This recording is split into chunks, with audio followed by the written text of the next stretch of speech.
and welcome back to another interview for She's the Boss. Today I'm joined by Lucy Findlay, who is the founding managing director of Social Enterprise Mark. Hi Lucy, thank you so much for joining us today. Hi Daniela, I'm really pleased to be here on She's the Boss.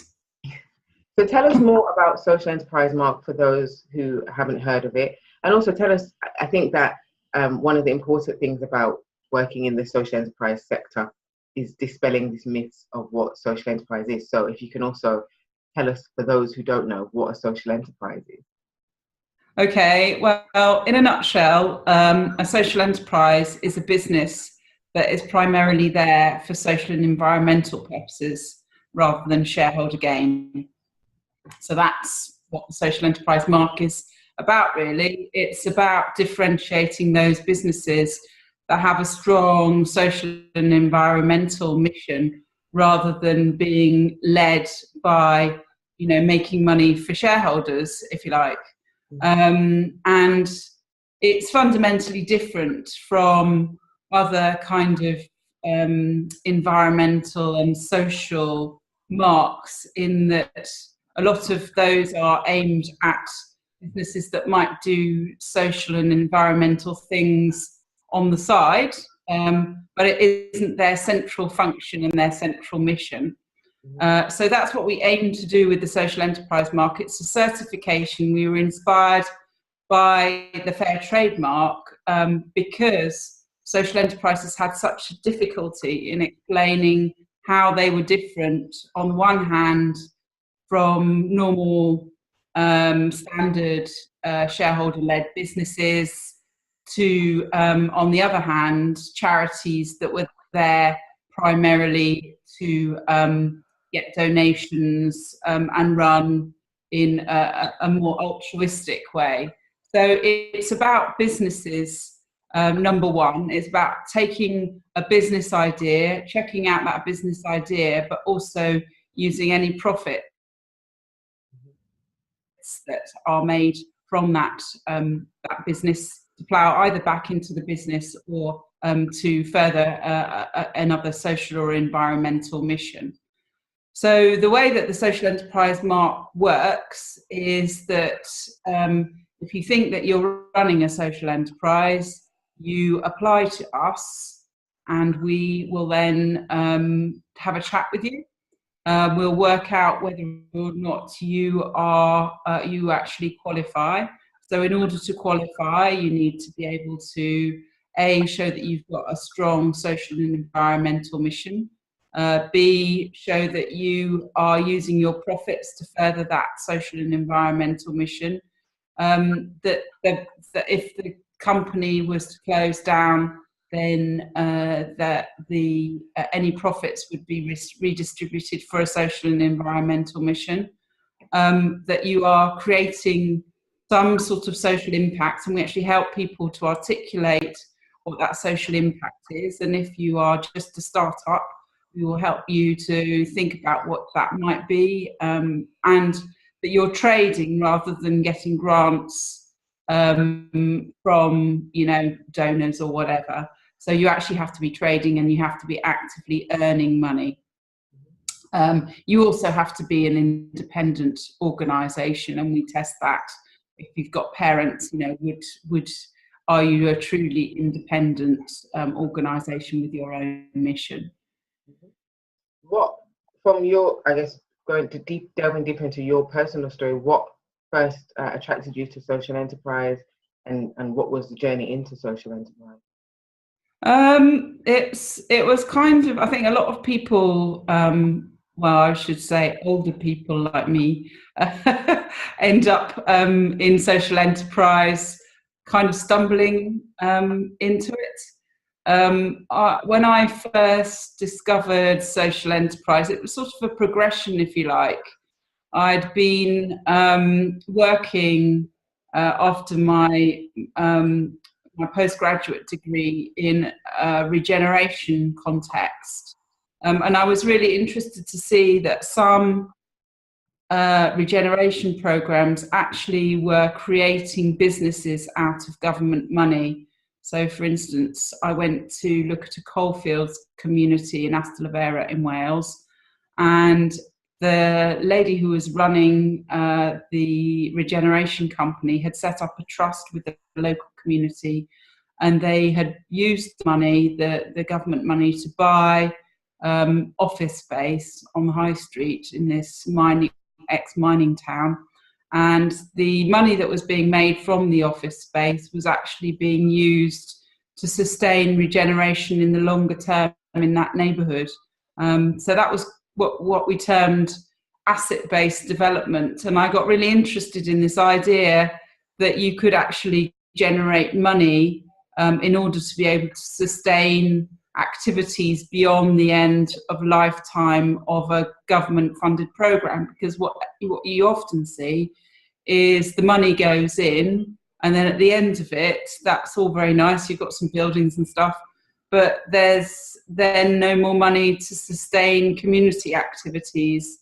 So that's really how I got first into social enterprise. And then I went across to the southwest. We moved, me and my husband moved to the southwest, and at that time the regional agencies were very interested in supporting social enterprise in all of its contexts. That included all sorts of things like cooperatives, community businesses, community interest companies as they're now known.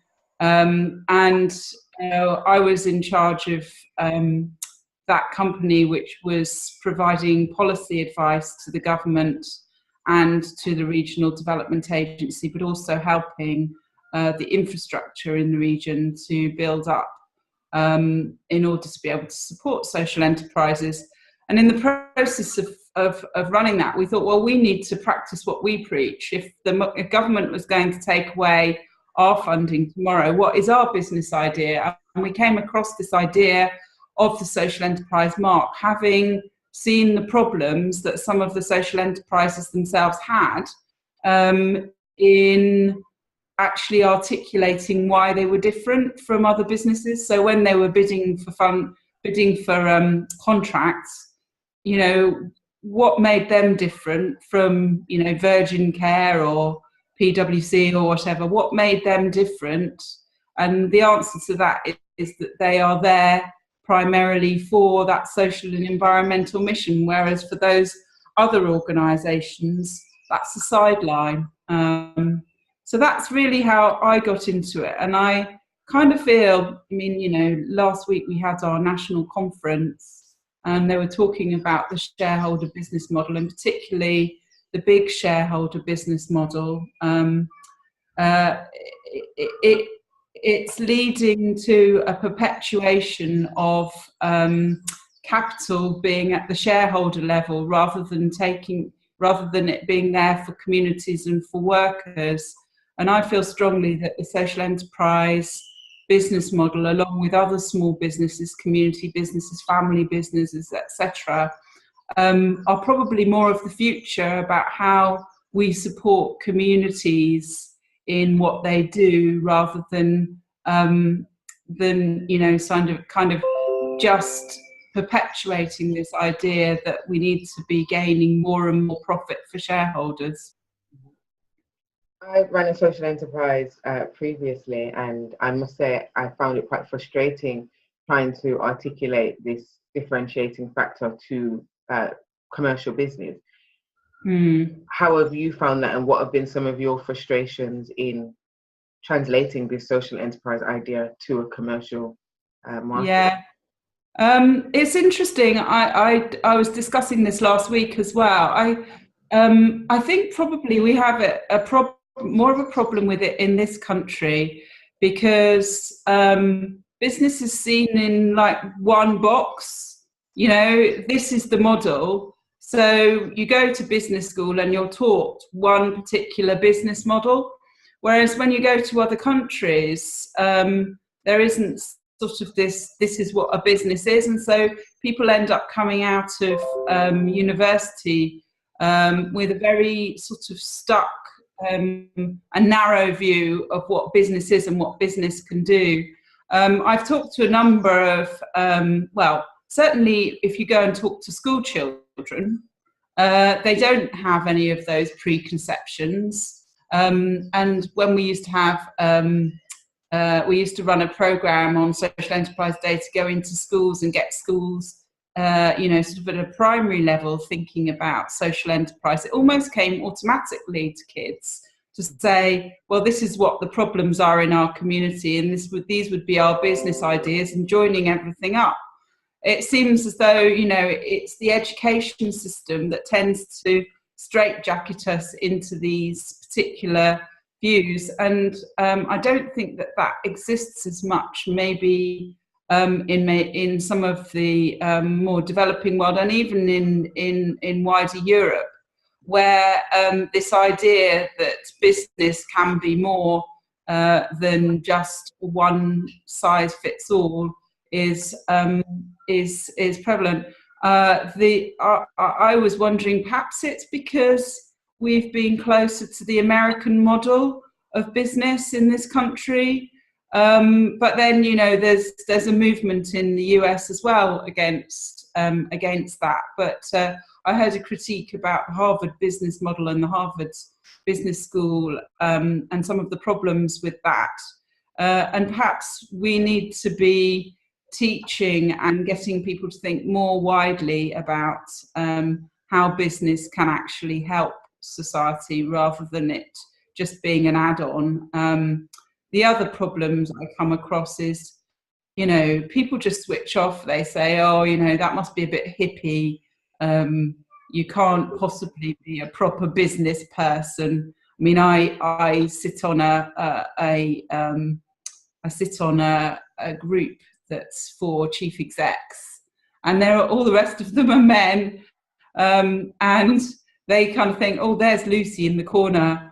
I refuse to go now when it comes to sessions on how much your business is worth, and they don't really understand. They say, well, we don't really understand what your motivations are, Lucy, and how does all of this work? And it's all a little bit difficult, isn't it? And I don't know, somehow it must be sort of intellectually challenging, I don't know, but I suppose it is quite complicated, to be fair to them, in that you're using a business model to progress a social and environmental aim. So you haven't just got one motivation there. But I still don't really understand why it's so difficult. These are bright people, for them to understand.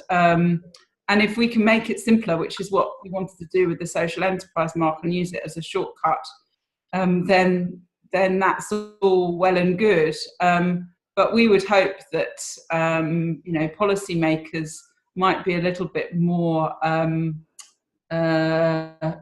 flexible in how they view business.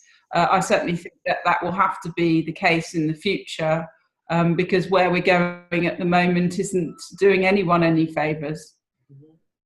Do you think that, because my opinion, and I sold my social enterprise in 2015, I started it in 2007, and at that point I felt that nationally in the media, just generally the awareness of what a social enterprise wasn't there, and it's now 2018, so 11 years later, and I don't necessarily know if we've moved that further forward from when I started. So do you think that the media also have a part to play in, I guess, demystifying whose job is it really to make the public, because the people that work in those corporate organizations are also members of the public.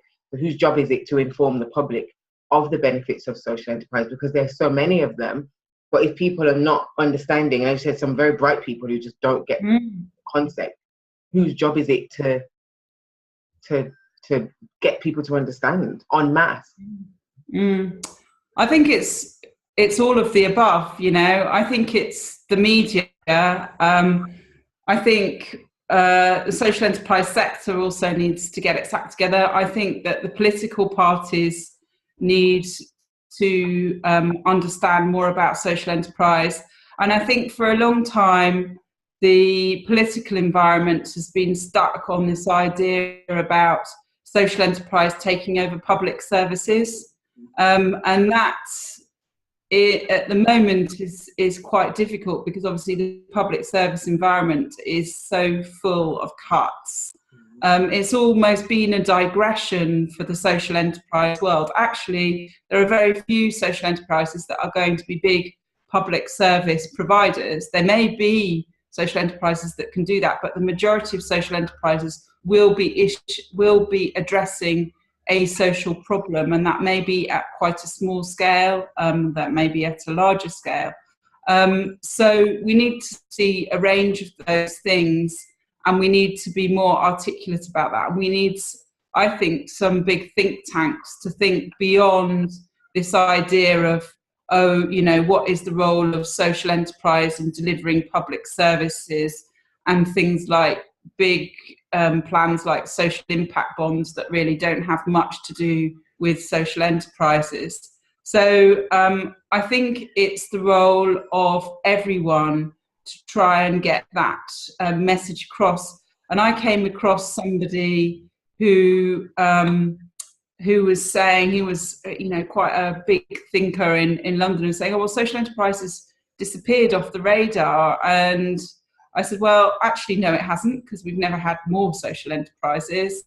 But it's just that they were like policy flavour of the day when they thought they were the answer to public service delivery. So we have to keep chipping away, but we need to find friends and allies that can help us with that. And some of the statistics that came out of the report that we were hearing about at our conference the other day, you know, that 1% of the world's population hold 80% of the world's wealth. You kind of think, actually, there is a problem here with the whole economic model. It needs to be taken seriously. And we need some serious political players to be saying, hey guys, this isn't working. We need to look at other models of business sustainability. But at the same time, there is a vested interest in those wealth creators. That 1% don't want the status quo to change, and they're very powerful people. So we mustn't be naive about that, because if you start to upset them, so for instance, Oxfam started to upset them when they gave their World Forum report, and look what happened to Oxfam. So, you know, I mean, there were obviously problems in Oxfam, but it fitted at the same time as their report came out. So you have to be aware that there are forces against as well as forces for what we're doing, and it's a world where, you know, increasingly we're seeing this sort of disruptive, you know, only today we've heard about Trump going over to see Kim Jong-un and, you know, sort of rejecting the former alliances. So it's a funny old world, and it's often hard to work out which levers to pull and what changes are happening. Would you consider a career in politics to fight the good fight? I have said, someone said that. They said, oh, Lucy, would you like to be a no, they said, what would you do if you weren't, what would your alternative career? I said, well, I might have thought about being a politician, but what really puts me off being a politician is all the mudslinging that goes on, and it puts off, you know, it does put off a lot of women, I think. You have to have such a hard skin in order to be able to, you know, I see some of these amazing women who have stood up for what they believed in the political world. And, you know, then you get the trolls and the death threats. And you think, well, who the hell would even want to go in there? Yeah. And I firmly believe that people go into politics in the main for the right reasons to try and change things. But when you get all of that slung back at you and being treated in the way that they are, I just think there's absolutely no way. Yeah. I totally agree. I had a few people say, oh, I think you'd make a really good politician. Like, yes. Well, no, I don't think I would. I'm far too sensitive. I'm far too ordinary. And I look at people like Diane Abbott, and irrespective of what your views are of her politics, Yeah. that she's had to endure. Oh, yeah. I couldn't. And Yeah, yeah. I mean, I was thinking of her actually, you know, and she really does stick up for what she believes in and sticks her neck out. And, you know, as a result of that, she just gets all of that, you know, racism, sexism, everything being thrown at her. And it's not acceptable. But it seems like we're in a world where it's become more acceptable again. And I really worry about that, to be honest. Me very much so as well. Moving on, when you first started, what were some of the things that you feared and how did you overcome them? When I first started the social enterprise, Mark, Yeah. I think one of the things that I worried about was being set up to fail. So we had political input at the beginning into the process.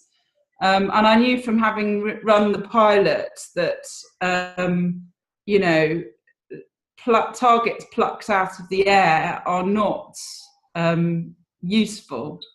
And one particular person who was involved in the original steering group gave some ridiculous targets to the public. And, you know, there's supposed to be I can't remember how many now, probably 100,000 social enterprises in the UK. And it's like, well, you know, in 2 years we'll have so many thousands of social enterprises. But because we are here to ensure credibility and we're here for a quality mark, that is not for everyone. And so being set up to fail, and we've been beaten up about those figures ever since we were set up. And actually, we've contracted in size of the number of social enterprises that we have in the mark from the beginning. But those social enterprises are really the social enterprises that want to show that they're making a difference. So I'd rather have, you know, 150 social enterprises that want to show the difference that they're making than 5,000 in a meaningless, you know, well, we used to call it pilot high, sell it cheap sort of model, where people are just signing up to something just because it's a tick in the box. Yeah. So we wanted to keep the certification as a central part of what we do, and we've built on that, and we've actually made it more challenging. So you can't just tick in a box. We'll help you to do what you need to do, but it has to mean something. So that was one of my fears. Another of my fears was about the politics of social enterprise. And I think, you know, kind of you've alluded to some of that. And that still exists. But what we do, and I've learnt from those guys who I sit and listen to, who are businesses that don't understand social enterprise, but they do understand business. We keep focused on what we're doing and keep focused on what our unique selling proposition actually is, and try to ignore all of that other noise, because if you're not careful, you can get very involved in a whole lot of debates and spats and things that are going on in the social enterprise and wider world. So we always have to keep our business head on. So I think those are probably the two main fears that I have, but we've addressed them. We haven't necessarily got all of the answers, but you know, we're here. We started in 2010 and we're still here, you know, kind of 8 years later. So we must be doing something right. Certainly. What have you learned about yourself over this journey? I think probably that I stick with it. Other people said, you know, Lucy, I would have given up a long time ago. But, you know, I've stuck with it. I've seen what the potential has been, but we've also moved with the times as well. So, you know, in a social enterprise context, you have to do the same as any other business. you can't stand still. You have to adjust with what products and services are required by your customers and your future customers. So we've built two other, or we're in the process of building a third product. We've got a second product, which is our social enterprise gold mark, which is for social enterprises that want to prove excellence, which is much more of a development framework to help social enterprises become better at what they do.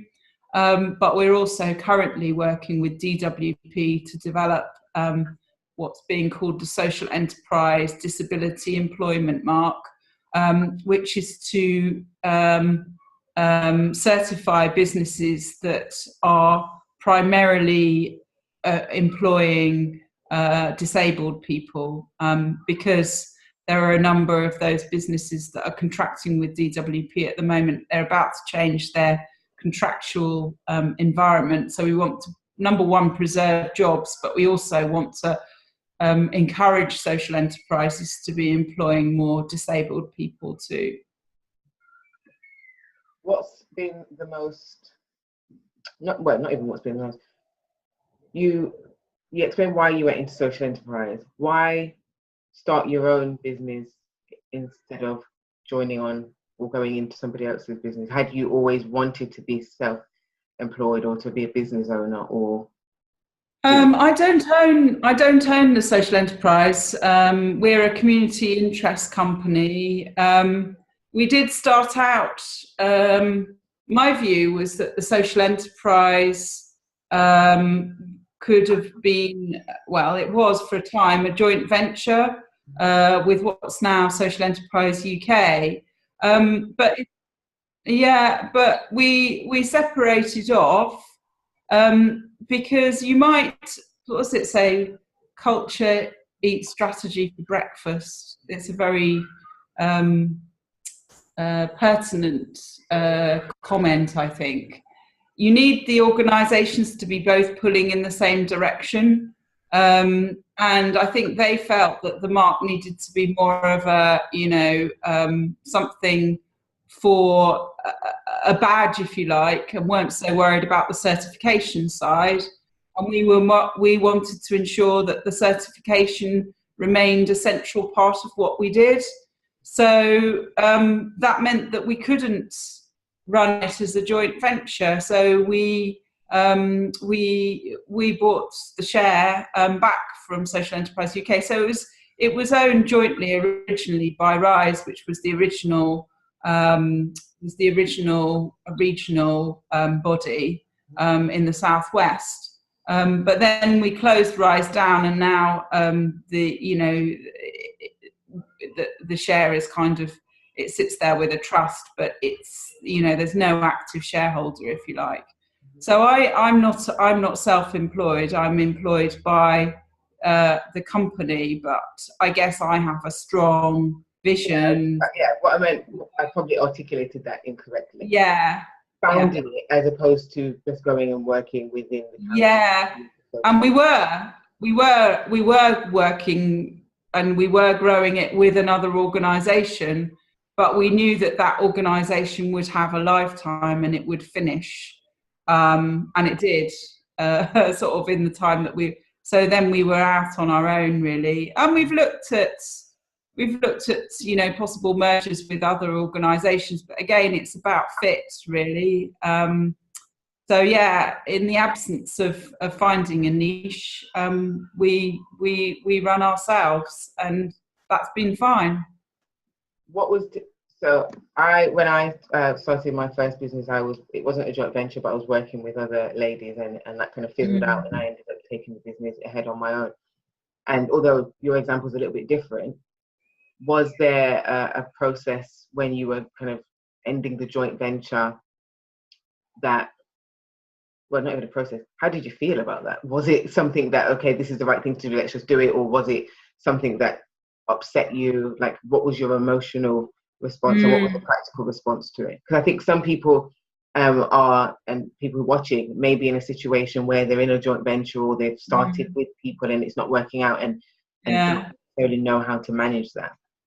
Yeah, it was very difficult. You know, a lot of those people I was personally friends with and still am to a certain degree. Obviously, we removed ourselves a bit from it. You know, we went into a sort of a consolidation period where the whole of the terms were being agreed. So we had to hunker down for at least 6 months while the terms were agreed of what would come out. So at one point we thought, you know, we might be able to carry on in a slightly different way. So we had some mediation, and that was incredibly stressful and emotional and difficult. And it really sort of outlined kind of the differences in vision. You know, you go in and you'd kind of think, we're thinking one thing, they're thinking something completely different. So they've got a completely different vision. So I don't see really how this is going to work. So when it came out, we just felt, when we'd finished, we just felt kind of exhausted, and we spent a lot of time consolidating and trying to get the message out. Yeah, we're still here. You know, we've had all of these difficulties, but we're going ahead. And I suppose that experience will never leave me. It was quite traumatic, and so I don't think it's easy ending a joint venture at all. But we've kind of agreed to you know, go our own separate ways, and we've been doing that for quite some time. But it's quite hard to establish trust after something like that's happened. And one of the key things that you always hear people say is that in business you have to be very resilient and have to have a strong backbone. Do you think that that situation helped establish that, or did you already have that and that helped to, I guess, stop you giving up and help you keep pushing? I was determined, but what I found really difficult was when it became face-to-face confrontational. Mm-hmm. I don't think I'm very good in that circumstance. I just tend to shut down. I find it quite hard to defend myself, and that's why I think I probably wouldn't be a very good politician. Because I'm quite a positive person, and when, you know, people are, you know, that what they're saying is wrong, but you know, you can feel so sort of emotional about it. It's hard to even defend yourself, and you kind of think, well, why am I having to defend myself? So I think the strong backbone has been with the support of others. Mm-hmm. I had some very good allies who I could go away and just talk about what had happened, and then process what had happened, and then take it from there, and then pick myself up. But the immediate thing you feel is, I just want to walk away from this. You know, it's all too hard. But actually, then, you know, you think, well, I'll sleep on it, talk to a few people, and no, actually, I do think what we're doing is right. So I wouldn't say, you know, I was a strong adversarial person. I don't know, if I ever met Donald Trump, I don't think I'd be very good. He would be, you know, he is Mr. Adversarial, isn't he? He just, like, that's seen as a quite a sort of aggressive trait, and sometimes that's like, oh, that's a really good social entrepreneur, someone who can really make some, you know, things like Dragon's Den and all that kind of thing. I just when they go into that sort of aggressive approach, I find it, I don't think I would be, you know, it wouldn't be an environment that I would feel comfortable in. But that doesn't mean to say I'm weak. It's just that I find that face-to-face confrontation quite difficult. Fair enough. So, talking of advice and what people need to be in the social enterprise or business sector, what 3 pieces of advice would you give to someone who is considering becoming a social entrepreneur or starting their own business or going into a leadership position in the social enterprise sector? I think number 1 is to make sure that you've got a good business proposition. I don't know when you started your social enterprise, how much research you did about it. Exactly. Yeah, exactly. It's like any business. You need to have a good business proposition. Don't be afraid to fail, because, you know, in this country, failure is kind of seen as a problem, but actually not everything works out, and don't beat yourself up about it and just move on. And then thirdly, just keep focused on what you're trying to do, and keep going on and looking at it in different perspectives and listening to other people. I get a lot of strength really from talking to other people and getting a different perspective on people, a different perspective on things, rather than just thinking, oh, I must have all of the answers. And when you look at, you know, sort of modern leadership guides, that is actually quite an important trait, to be able to listen to people and to be able to make them feel that they are being listened to, and that you haven't necessarily got all the answers. So yeah.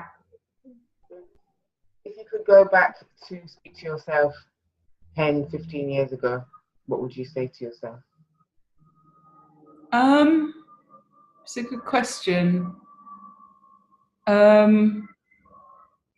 I think I would tell myself not to get so personally, it's really hard though, you just end up doing it, but don't get so emotionally involved in things. You know, it's not about you, it's about a whole lot of other things.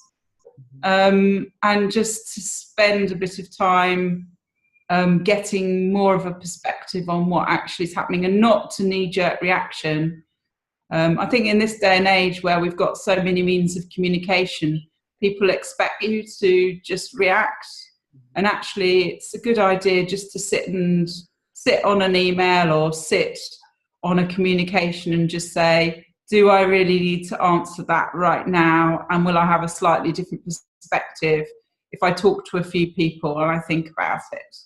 So I think probably that's what I would tell myself, to be more patient, not so knee-jerk, and just to get a perspective that puts people's reactions into context. I've done quite a lot of work since on, how the different types of people, and just understanding that other people don't necessarily think how you do. So trying to understand what their reactions are and why they react how they do, then helps you to articulate your response as well.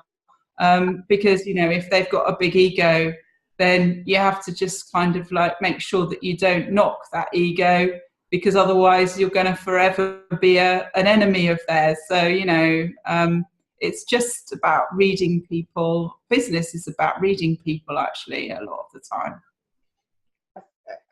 That's amazing advice. And actually, as you were saying, I'm like, I wish I could go back and tell myself that. Because Yeah.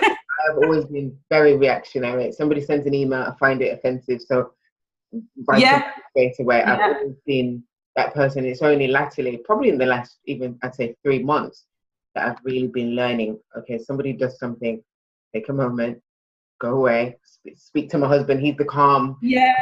Calm. What does he take a day or two, then respond? And it's been a long process. And actually, when I look back retrospectively, there's many incidents that exploded that I probably could have managed had I just gone away and took a moment instead of responding. And ego is a big deal. And I wouldn't say that I've got a huge ego, but I don't like to be attacked. If I feel that I'm attacked, and also if I just feel that people are not hearing me. One of my core values is around justice.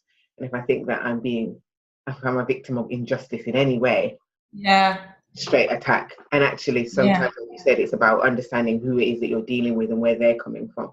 I think that's really and valuable advice. Thank you. Thank you. Thanks so much for joining. Well, thanks, Daniela. I'm glad to at last be hooked up with you. taken us a while, technical issues back Yes. and forth, but here in the end. Yeah. Well, thank you very much again, and wishing you all of the success, and hopefully in another 10 years, everybody will know and understand what social enterprise is, and social enterprise mark will be something that really heads that. So I look forward to seeing the progression.